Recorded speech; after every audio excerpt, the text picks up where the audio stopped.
Assalamualaikum warahmatullahi wabarakatuh.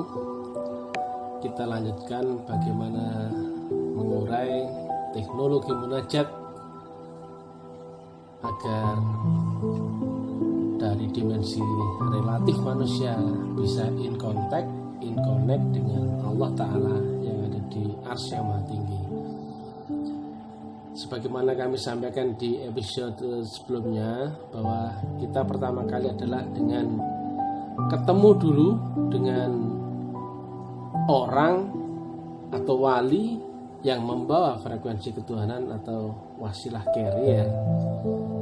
Ya, sebagaimana kami sampaikan bahwa Rasulullah itu akan ada di setiap zaman. Jadi nggak hanya ada di zaman Nabi Muhammad di 1400 tahun yang lalu, tetapi di zaman ini pun secara teori dan secara logika Rasulullah itu pun wajib ada dan memang ada, demikian adanya. Karena teknologi untuk sampai ke hadirat Allah Ta'ala adalah melalui frekuensi Rasulullah itu sendiri, dan Rasulullah itu ada yang membawanya atau ada al-ulama yang mewarisi isi dada Rasulullah, yang membawa gelombang Rasulullah, frekuensi Rasulullah, dan channel Rasulullah. Di gambar ini, ketika kita ketemu dengan wali yang mursyida, maka tinggal kita hubungkan frekuensi diri kita dengan frekuensi guru itu sendiri. Gelombangnya dipertemukan, vibrasinya, resonansinya, frekuensinya disamakan. Maka akan ada perubahan. Dari gambar sebelumnya adalah di sini adalah Allah Ta'ala menghampiri manusia. Ini relatif, ini tak terhingga.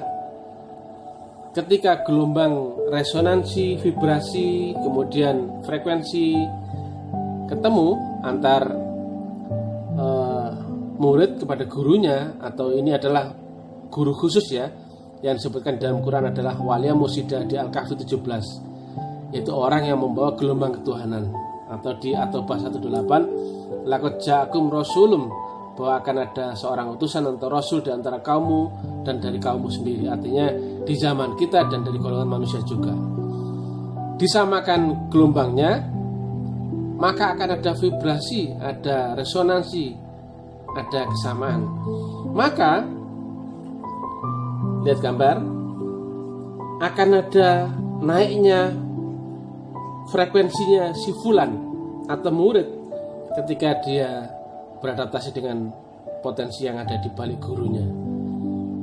Bahasanya guru itu adalah sifat wujudnya Allah.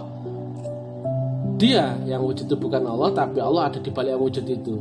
Maka semakin tinggi gelombang yang beresonansi antara murid dengan guru, maka semakin tinggi pula makom dimensi dari murid, sehingga mengikuti arah nur ala nur atau nur Muhammad atau Rasulullah, sehingga gelombang frekuensinya pun semakin tinggi.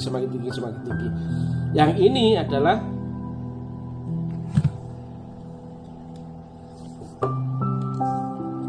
mulai batas ultrasonor sampai dengan mahasonor. Artinya apa? Baru mulai di ultra saja itu pasti ada di atas gelombang sadar manusia. Nah, untuk gambar untuk mengurai itu adalah bahwa di sini, lihat di gambar ya, ada saya ambil dari literasi di Google.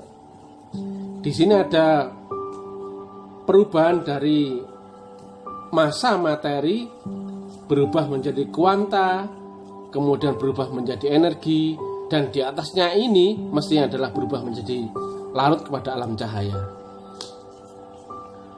Berarti di dalam diri manusia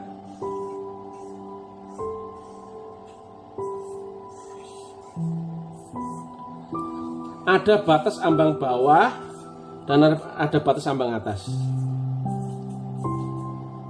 Ini batas ambang bawah. Nah, gelombang ultra sadar berarti di ini ke atas. Jadi ada di atasnya gelombang sadarnya manusia.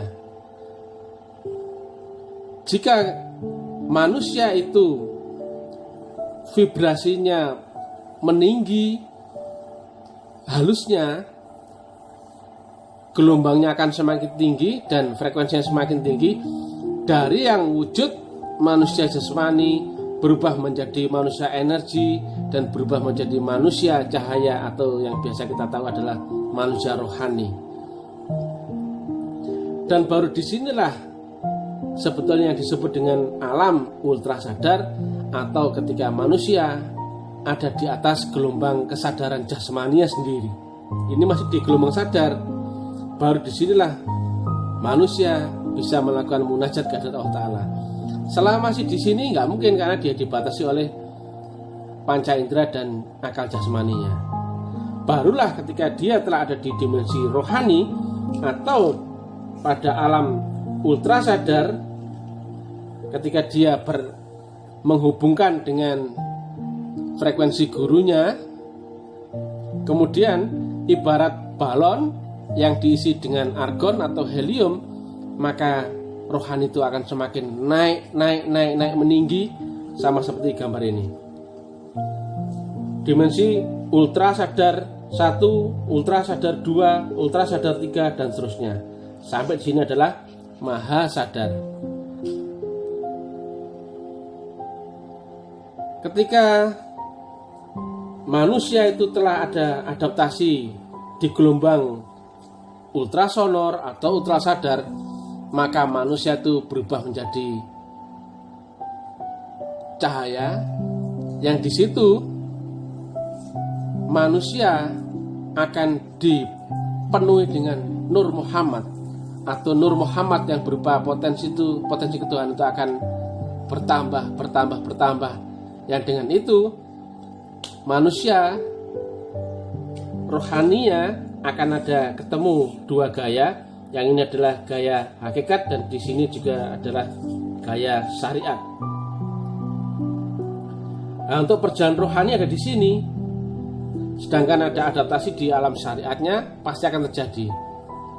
Nah, makrifat itu bukan di sini atau di sini, tapi ada di resultantenya, makrifatullah. Jadi mesti mati-matian di sumbu syariat atau sumbu horizontalnya, dan mesti mati-matian di sumbu vertikal atau hakikatnya. Mesti mati-matian. Saya dengarkan di sini karena apa? Kalau nggak mati-matian nggak akan ketemu gelombang ultra sadar. Selama masih ada di gelombang sadar, nggak ada ultra sadar.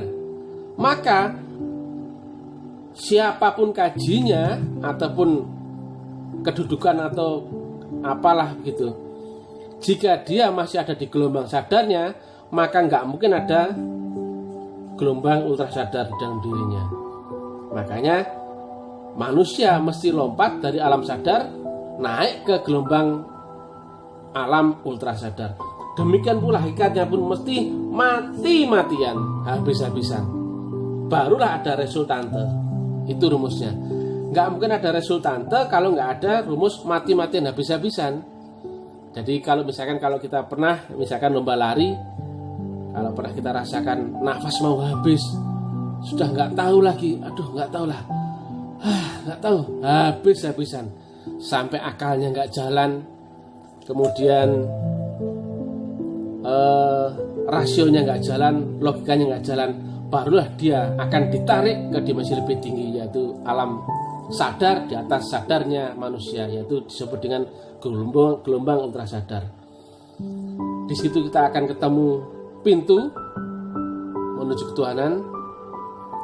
Kemudian sama seperti yang kami sampaikan tadi, dari awalnya tubuh fisik manusia berubah menjadi jiwa, yaitu tubuh energi, dan kemudian menjadi ruh atau manusia cahaya. Dengan itulah kita akan berinteraksi atau terkoneksi dengan gelombang Tuhan, yang makrifatnya ini berlapis-lapis, tapi makrifat itu tetap adalah buah daripada hukum dua gaya, yaitu gaya syariat dan gaya hakikat yang mati-matian habis-habisan. Mudah-mudahan sekilas uraian ini bisa menambah manfaat bisa kita pahami bersama. Kurang lebihnya kami mohon maaf sebesar-besarnya. Bila taufiq wal hidayah, bila ridwal inayah. Assalamualaikum warahmatullahi wabarakatuh.